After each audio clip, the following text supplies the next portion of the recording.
የፕሪሚየር ሊጉ ሻምፒዮን አርሰናል አባላት የግል ውስጥ የደስታ ዝግጅት አዘጋጅተው ነበር። በዝግጅቱ ላይ አሰልጣኝ ሚኬል አርቴታ ለድግሱ ታዳሚያን ያደረጉት ንግግር ሾልኮ ወጥቷል። አሰልጣኙ ባሰሙት ንግግር ቅዳሜ ደግሞ በእርግጠኝነት የአውሮፓ ሻምፒዮን እንሆናለን ሲሉ ይደመጣሉ። የአርቴታ ንግግር ቪዲዮ በኋላም እንዲጠፋ ቢደረግም በርካቶች ተቀባብለውት በማህበራዊ ሚዲያው በስፋት ተሰራጭቷል። በክለቡ ውስጥ አርቴታ ስህተት ሰርተዋል የሚል እምነት ባይኖርም ንግግሩ የፒኤስጂ ተጫዋቾች ጋር ደርሶ ተጨማሪ ተነሳሽነት ይፈጥርላቸዋል የሚል እምነት እንዳለ ተገልጿል። በተያያዘ የቀድሞ የማንቸስተር ዩናይትድ ታሪካዊ ተጫዋች ሮይ ኪን ሾልኮ የወጣውን የሚኬል አርቴታ ንግግር ትዕቢት ነው ሲል ተናግሯል። ግልጽ ትዕቢት ነው ሲል የገለጸው ሮይ ኪን እኔ በፒኤስጂ ቦታ ብሆንና ይህን ንግግር ብሰማ ወዲያው ነበር የመልበሻ ቤቱ ግድግዳ ላይ የምጽፈው ሲል ተናግሯል። አክለውም አርቴታ ለፒኤስጂዎች የማነቃቂያ ንግግር አበርክቶላቸዋል ሲል ተደምጧል። ኢንተር ሚያሚ የቡድኑ አምበል ሊዮኔል ሜሲ ያጋጠመው ጉዳት ከባድ አለመሆኑን ይፋ አድርጓል። አርጀንቲናዊ ኮከብ ሊዮኔል ሜሲ ከቀናት በፊት በጉዳት ተቀይሮ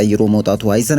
ሊዮኔል ሜሲ ያጋጠመው በጡንቻው ላይ የጫና መብዛት መሆኑ በሕክምና ምርመራ እንደታወቀ ክለቡ አሳውቋል። ሜሲ በቀጣይ ወደ ሜዳ የሚመለስበት ቀን የሚወስነው በሱ የማገገም ሂደት ላይ ተመስርቶ መሆኑ ተነግሯል። ሊዮኔል ሜሲ ለቀጣዩ የ26 ዓለም ዋንጫ ውድድር ዝግጁ እንደሚሆን ተገልጿል። አድማጮቻችን ዜናዎቻችን ይቀጥላሉ። ለዚህ ቻናል አዲስ ከሆናችሁ ገጻችንን ፎሎ እና ይህን ቪዲዮ ላይክ በማድረግ ቤተሰቦቻችን ይሁኑ እንላለን። አዲስ ዜና ስፖርት ለእናንተ አዳዲስ የስፖርት መረጃዎችና ቀጥታ ስርጭቶች ወደ እናንተ የሚያደርስ ሚዲያ በመሆኑ ገጻችንን ፎሎ በማድረግ ላልደረሳቸው ደግሞ ፕሮግራሞቻችንን ሼር እንድታደርጉ እንላለን። ማንቸስተር ዩናይትድ የአትላንታውን አማካይ ኤደርሰንን ማስፈረም እንደሚፈልጉ ሲገለጽ ነበር። ማንቸስተር ዩናይትድ አሁን ላይ በተጫዋቹ ዝውውር ዙሪያ በውስጥ ውይይት እያደረገ መሆኑ ተገልጿል። ቀያዮቹ ሰይጣኖች የተጫዋቹን ዝውውር ለማጠናቀቅ ወይም አዲስ አማካይ ለመመልከት በቅርቡ ይወስናል ተብሎ ይጠበቃል። ክለቡ እስካሁን ተጫዋቹን እናስፈርሙ የሚል ውሳኔ ላይ እንዳልደረሰ ተገልጿል።